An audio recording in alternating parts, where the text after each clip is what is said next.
Retrouvez chaque vendredi à 12h30 les meilleurs gérants de la place autour d'Hubert Tassin sur Décideur TV. Les décideurs de la gestion, bonjour. Vendredi, midi et demi, nous faisons le point sur la semaine et nous allons faire un peu plus que le point sur la semaine, sur les tendances économiques, sur les tendances sur les marchés financiers, puisque c'est l'émission qui est la dernière avant la pause du mois d'août et je vous donnerai rendez-vous le premier vendredi de septembre. Donc, on va voir les choses avec un peu plus de recul. Et mon invité pour cela est Hugues Lemaire. Bonjour. Bonjour Hubert. De la société Diamant Gestion. Vous pouvez dire un mot, juste ? Alors, Diamant Bleu Gestion, c'est une société de gestion diversifiée, société de gestion par les risques, société de gestion macroéconomique. Ça tombe bien, puisqu'on va justement commencer par là, le point d'actualité. Alors, 7 mois où on a eu l'impression que les marchés financiers ont été gouvernés par les gouverneurs des banques centrales, si je veux raccourcir. Alors, c'est pas faux, on a vraiment un marché on va dire, monétariste. Mais en introduction, je voudrais commencer à dire que nous, chez Diamant Bleu, on a un gros défaut, Hubert, c'est qu'on est, et que l'on était, depuis un an, très positif sur les marchés. Bon, donc la hausse est au rendez-vous. Juillet 12, juillet 13, si on fait le point sur un an, c'est toujours intéressant. Les marchés européens ont pris 40%. C'est ça. Et je maintiens que sur la place, peu de gens ont acheté les marchés. Et que le consensus à la hausse reste très faible. On a eu le double miracle de Mario Draghi, sauvant l'euro fin juin, puis à nouveau en septembre.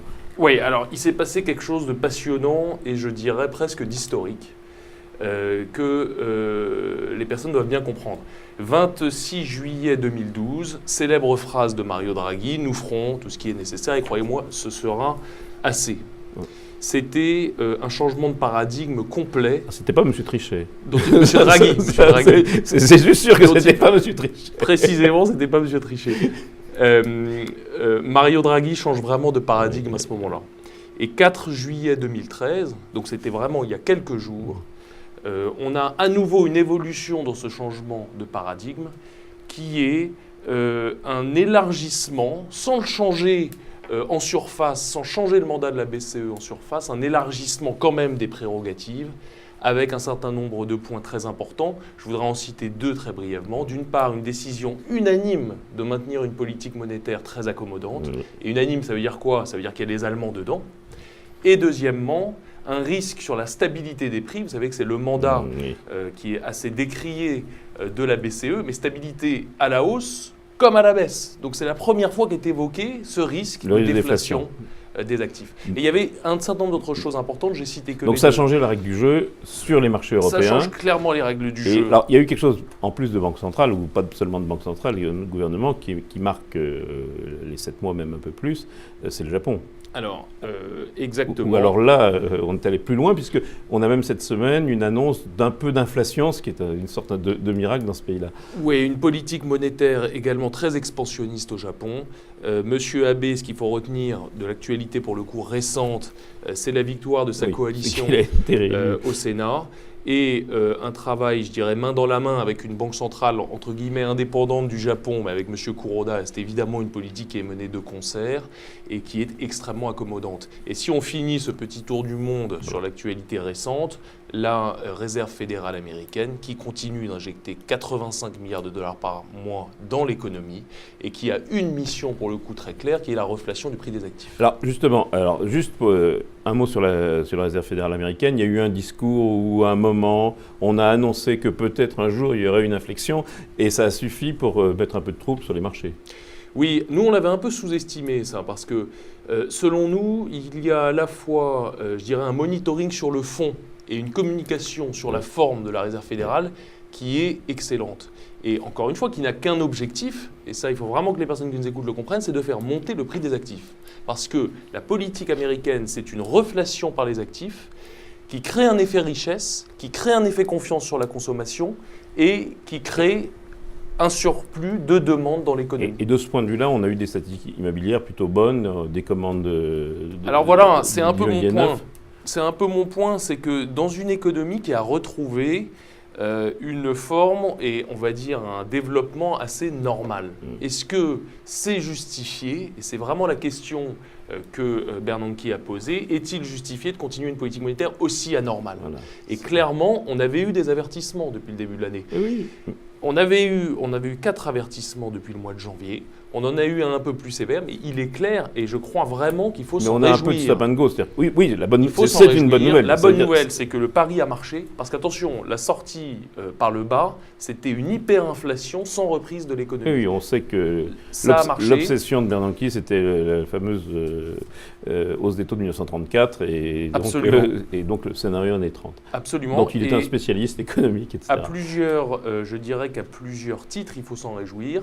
D'abord par l'amélioration économique américaine qui, il est clair, et là je vais encore être plus... Alors justement, on va faire un peu le tour des économies. Alors, aux États-Unis. Bon, aux États-Unis, je vais essayer d'être le plus bref possible. À chaque fois, il faudrait décomposer. On regarde une centaine de paramètres, mais qui sont consommation, investissement, export, import. Mais on a un marché immobilier qui se porte beaucoup mieux et qui va se porter beaucoup mieux. Pourquoi? Parce que les indicateurs avancés, qui est l'indicateur NAHB, donc des professionnels de l'immobilier, a connu des progressions très importantes. Là, on a un taux de chômage. Ça, je pense que c'est un peu... Ça, c'est le sujet. Ça, c'est quand même... Oui, mais on a quand même une spécificité française qui est de vouloir faire des raisonnements extrêmement poussés pour expliquer pourquoi les chiffres qui sont comme ça à première vue bons ne le sont pas autant qu'on pourrait le penser. Mais le fait est, et là vraiment je crois qu'il faut être très simple dans ces analyses, que même rebasé du taux de participation, le taux de chômage des États-Unis baisse. Oui, le taux de chômage de longue durée baisse, qui est le fameux taux U6. Oui, la base reste la même. Donc clairement, on a une accélération de la croissance aux États-Unis. C'est pas l'euphorie, on a une croissance qui est tout à fait saine.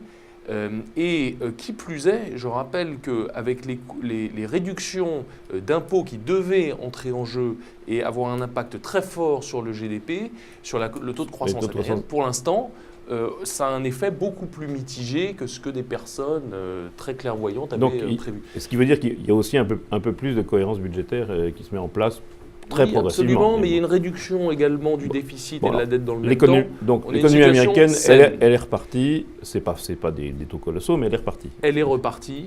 Et là où je vais encore tenir un point de vue assez contrariant, mais de même qu'il y a un an, quand on était très haussier sur les marchés en juillet 12, nous étions contrariants, mais c'est que très simplement, qu'est-ce qui se passe? C'est que cette reprise outre-Atlantique, combinée avec une certaine reprise au Japon, a un effet direct sur la zone euro. Alors voilà, traversons l'Atlantique, faisant le tour dans ce sens-là, dont il est clair aussi que très timidement, les chiffres s'améliorent. Alors on voit des choses, le climat des affaires en Allemagne, la confiance des ménages en France, on voit des choses un tout petit peu meilleures, ou en tout cas qui ne se dégradent plus. On a des chiffres d'activité manufacturiers et non manufacturiers, les fameux PMI qui sont sortis il y a 2 jours, qui étaient au-dessus de 50, très encourageants. Depuis très très longtemps, on n'avait pas vu. De 50.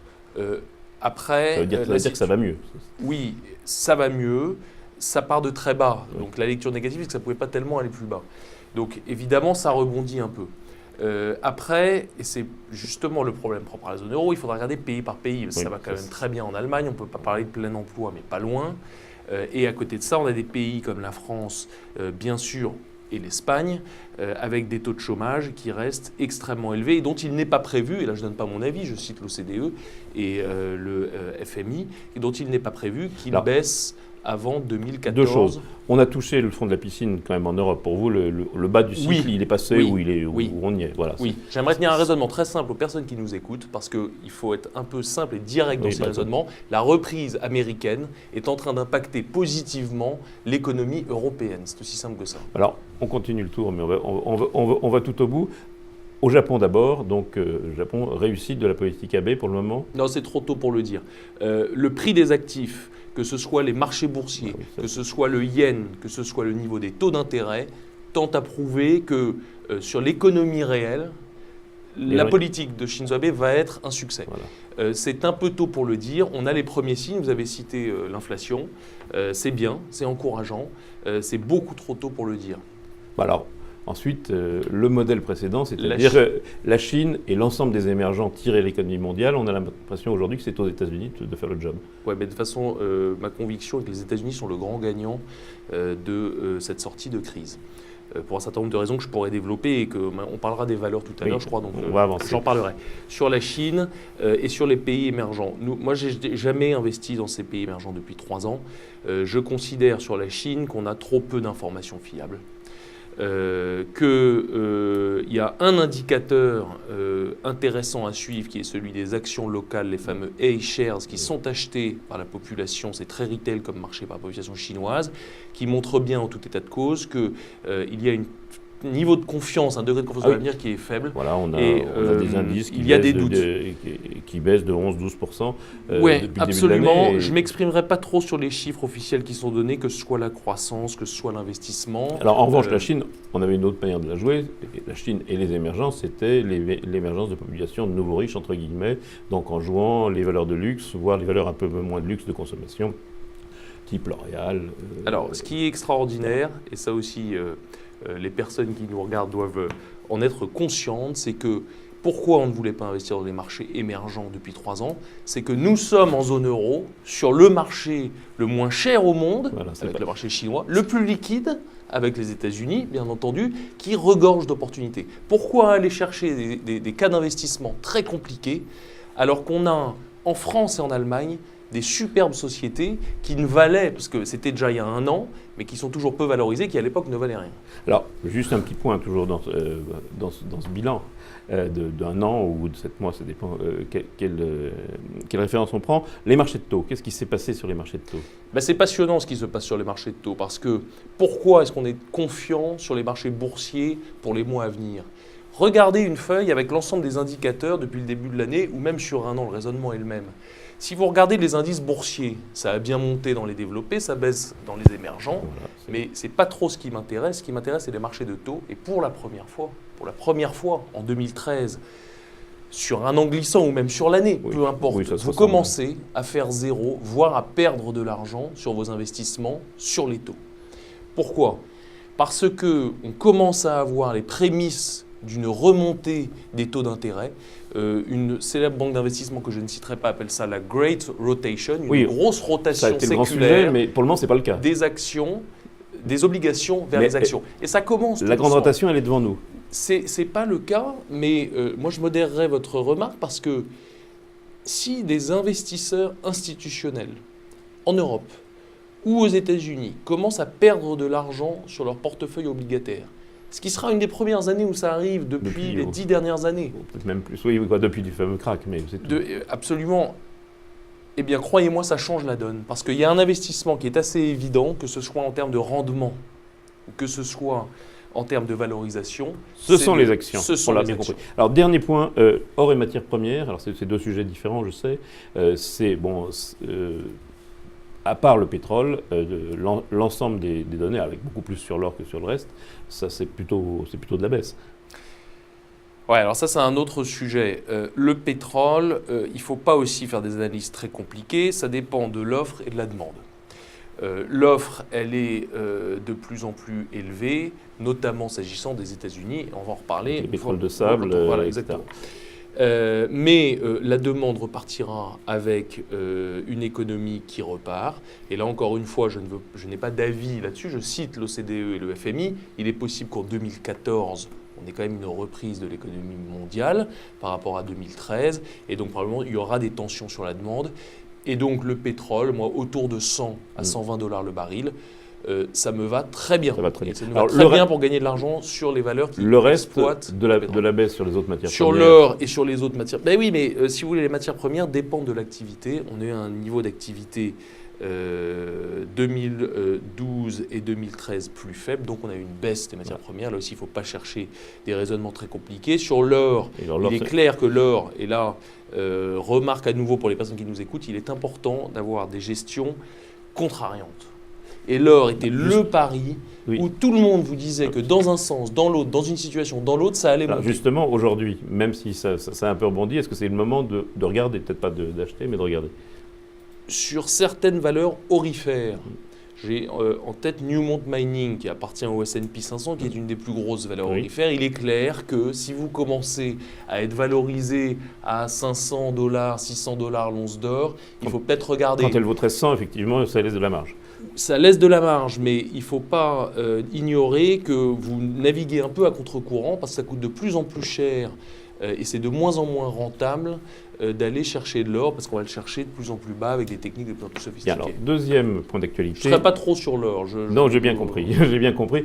On peut commencer à imaginer de regarder. C'est plutôt ça. Et les valeurs aurifères, pas l'or lui-même. Et en tout cas, pas l'or lui-même, qui avait été mis peut-être de manière abusive, effectivement, dans des gestions. Deuxième point d'actualité, actualité des valeurs. Donc, fin des publications semestrielles aux États-Unis. 67-68% du S&P sont au-dessus du consensus. Et puis, saison des semestriels en Europe. Qu'est-ce que ça vous inspire, tout ça? On a des messages qui sont vraiment intéressants de la part des CEO. Ça m'inspire deux choses. Vous savez, j'avais déjà eu l'occasion d'exprimer sur votre antenne, nous on travaille par cas d'investissement, très précis. Oui. Donc je ne vais pas vous donner une réponse générale sur le marché, je vais vous donner par cas d'investissement. Deuxièmement, deuxième élément de réponse, donc je parlerai des cas d'investissement tout à l'heure, mais sur le message des CEO. C'est très important de les écouter parce qu'à nouveau, on peut en tirer un certain nombre de conclusions sur les positions à prendre, les cas d'investissement à travailler, les patrons. On a eu le patron de Schlumberger et de General Electric, plus grosse société américaine, qui se sont exprimés avant-hier. Qu'est-ce qu'ils ont dit? Une reprise franche aux États-Unis. Une reprise franche aux États-Unis. Oui, donc on passe de un peu de reprise à une reprise franche. Oui, on passe à des carnets d'ordre qui se remplissent de 40% d'une année sur l'autre. Oui, donc ça, c'est considérable. Sur certaines activités de General Electric en provenance des États-Unis, c'est fort. C'est fort. Une stabilisation en Europe. C'est intéressant ça aussi. Une stabilisation. Alors, ça vient un peu modérer mes propos. Pas une amélioration, attention, oui. Une stabilisation en Europe. Et enfin, une situation en réalité assez forte encore sur les marchés émergents. Oui, donc, et là, je voudrais citer une autre société que nous avons rencontrée il n'y a pas longtemps, qui s'appelle Duer. Peinture automobile, j'aurai l'occasion d'en reparler, mais une société allemande qui réalise une partie très importante de son chiffre d'affaires en Chine et qui nous parle d'une activité qui reste solide dans les émergents. C'est assez amusant parce qu'on n'imaginerait pas. Et on n'imagine pas ça. Donc des résultats, moi, que je trouve dans l'ensemble assez satisfaisants. Mais encore une fois, comme on travaille avec des cas spécifiques, nous on n'a pas eu de mauvaises surprises à ce stade. Je trouve une certaine confiance exprimée par les dirigeants. Et en Europe, puisqu'il y a eu pas mal de publications aussi. Alors, en Europe, nous, on travaille beaucoup sur des sociétés d'Europe du Nord, en Suède, et sur des sociétés allemandes, et sur nos fameux cas d'investissement. Et là, les messages délivrés sont assez positifs également. Donc, écoutez, ça donne du moral, ce petit tour. Aujourd'hui, les pistes d'investissement. Alors, d'abord, est-ce que le modèle de gestion qui a été très gagnant, je vais chercher les nouveaux riches des pays émergents, c'est fini? C'est pas complètement fini, il faut trouver autre chose? Non, c'est un thème qui est tout à fait valable. Aller acheter du LVMH aujourd'hui, ce n'est pas une valeur que nous, on travaille pour particulier, mais du Richemont. Mais il me semble que Richemont a annoncé des résultats pas forcément aussi bons. Un peu moins bon. Mitigés, mais c'est un cas d'investissement qui est très valable. Mais il faut impérativement, je le répète, travailler sur des cas et exploiter des thèmes d'investissement. Et là, on regorge de thèmes d'investissement aujourd'hui. Le premier thème qui est intéressant, et là, pour le coup, on peut acheter avec des trackers ou des futurs, c'est acheter le Japon. Je pense que le marché japonais, avec un Nikkei qui se traite encore sous les 15 000, on peut jouer une poursuite 40 000, c'est ça, du rebond. Years and years. Faisons pas de comparaison avec les belles années passées de la bourse, mais raisonnablement, étant donné la politique à la fois économique et monétaire dont on a parlé en début d'émission, il est raisonnable de s'exposer sur le Japon. Ça, c'est le premier thème. Et donc, plutôt de s'exposer à travers des trackers sur le marché qu'aller chercher l'une ou l'autre. Là, c'est rare, je me contredis, c'est une exception. Mais là, il ne faut pas hésiter à acheter tout simplement le marché. Après, on peut aller regarder des exportateurs en particulier, etc., avec le yen. Mais il faut faire simple et liquide. Donc, ça, c'est le premier cas. Le deuxième thème à jouer impérativement, mais avec un certain nombre de canaux que je vais citer, c'est celui de la reprise américaine. Oui. Et je vais vous donner un exemple. On dit, il y a la reprise américaine, donc il faut acheter ou le S&P, ou par exemple l'immobilier américain. Ça pourrait faire du sens. Le problème, et ça il faut que les personnes qui nous écoutent le comprennent bien, c'est que c'est trop tard, c'est fini. Les immobilières américaines ont pris 150%, elles sont revenues à des niveaux pré-crise, et donc c'est trop tard. C'est plus le jeu. En revanche, il faut acheter à ce stade-là du cycle, je vais vous donner un exemple qui est assez contrariant, qui est celui des valeurs de l'acier aux États-Unis. C'est américain. AK Steel et US Steel ont délivré des messages que je qualifierais toujours dans des conditions encore, c'est ce qu'on appelle late cycle, c'est-à-dire que ça intervient tard dans le cycle de la reprise. Donc c'est le moment maintenant. Oui. On commence à dérouler le fil de la reprise et il est peut-être temps d'aller acheter des valeurs sur l'acier aux États-Unis. Et j'ai cité 2 exemples de AK Steel et US Steel qui produisent de l'acier, qui ne vont pas l'exporter dans les émergents ou ça, qui sert aux États-Unis. Donc là, vous êtes directement exposé Là, on est sur place, à une politique, à une reprise de l'activité aux États-Unis et probablement, je pense, à une politique d'infrastructure qui va commencer. Aux États-Unis, quand même, il y a toujours la question des banques. Il faut également avoir des banques américaines. Il faut avoir des banques américaines. Oui, pardon, vous avez précédé Non, vous avez anticipé sur mon deuxième point.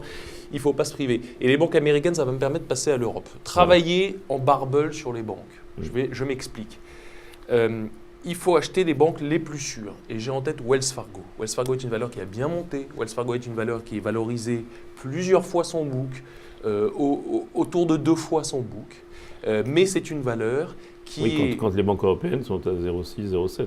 Oui, je vais en dire un mot justement. Après, je fais le bridge sur l'Europe, mais qui est directement impacté par l'activité retail aux États-Unis. Wells Fargo, c'est des agences, c'est des gens qui s'endettent pour acheter une maison, l'immobilier repart, c'est des entreprises qui vont demander des crédits, c'est directement lié à l'activité américaine. Voilà une autre manière de le jouer. Je passe à l'Europe parce que je ne veux pas passer des heures dessus, mais je n'ai pas parlé du gaz de schiste, je n'ai pas parlé des schistes bitumés sur le pétrole, je n'ai pas parlé de l'automobile. Quand même, c'est un sujet qui est très important.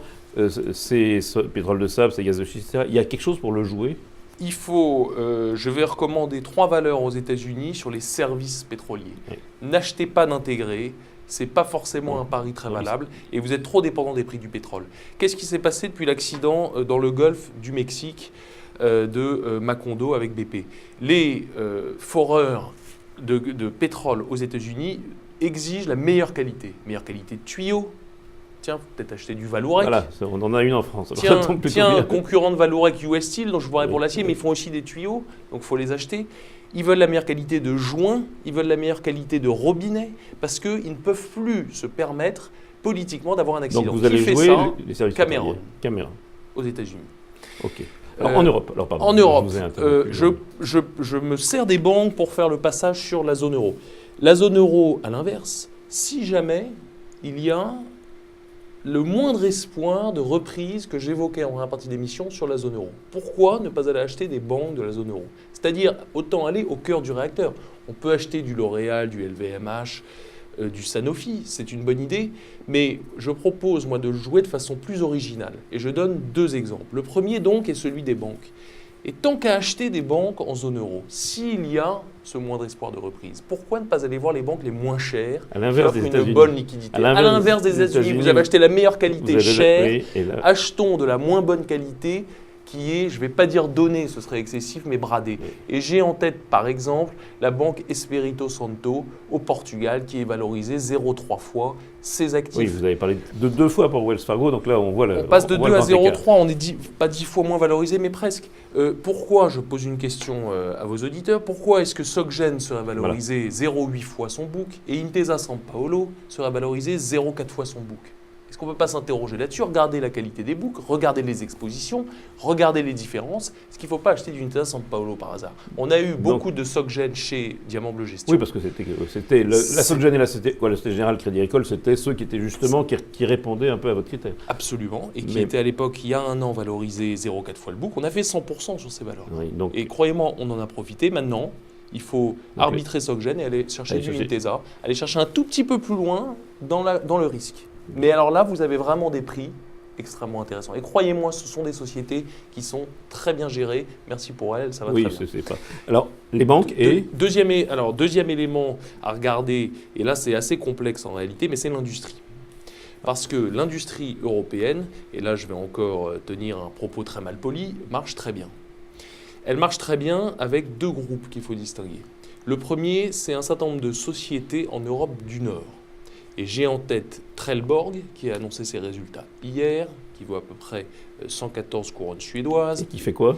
Et qui utilise un matériau qui s'appelle le polymère, qui sert à beaucoup de choses, qui sert à souder des tubes pour construire un pont, qui sert à protéger dans le cadre de la sécurité. Bon, bref, il travaille sur le polymère. Et vous avez une autre valeur qui s'appelle Sandvik, qui a également annoncé des très bons résultats. En Allemagne, j'élargis le domaine de l'industrie à l'automobile. Pourquoi n'achèterions-nous pas du Volkswagen qui est valorisé encore maintenant, encore maintenant 5 fois ses earnings à venir. Je rappelle que Volkswagen a fixé un objectif très clair. Il faut lire les rapports annuels de ces sociétés, c'est passionnant. Et il faut lire le message de leurs dirigeants. Volkswagen a un objectif très clair, c'est de devenir le premier constructeur mondial. Et vu ce que l'on sait sur la société, on a toutes les chances de penser qu'elle va y arriver. Je vous donne un autre exemple beaucoup plus petit que Volkswagen. On s'est dit chez Diamant Bleu, il faut jouer l'automobile. C'est un thème. Le marché automobile a une croissance phénoménale tirée par les émergents. Est-ce qu'on va acheter du Peugeot, du Renault, Non, on ne va pas acheter ces valeurs-là. On n'a pas d'avantage compétitif à analyser ces valeurs-là. Nous, on a préféré acheter Volkswagen, je le citais, et Duer.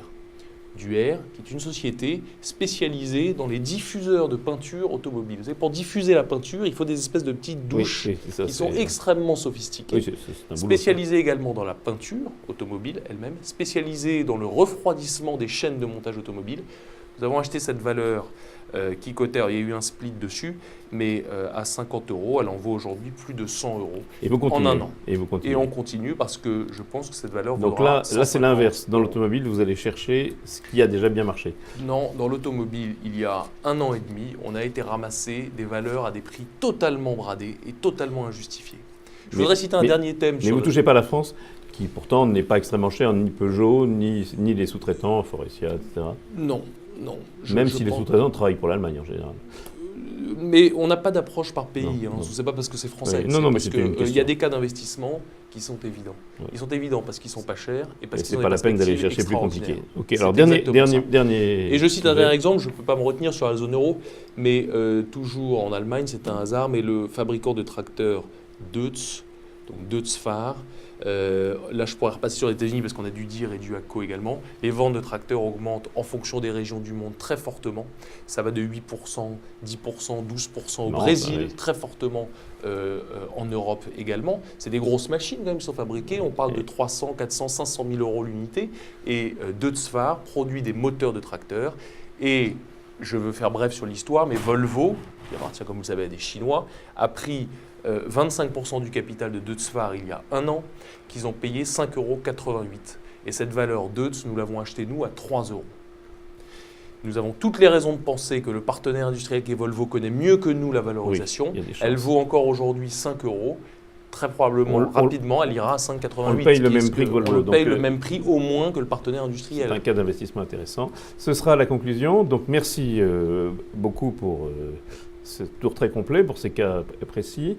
Rendez-vous au début septembre pour la reprise de l'émission des décideurs de la gestion et rendez-vous en cliquant sur le lien voisin pour l'émission courte. Les décideurs de la gestion s'engagent, les conseils sur lesquels on va essayer avec mon invité d'appliquer les conseils. Au revoir.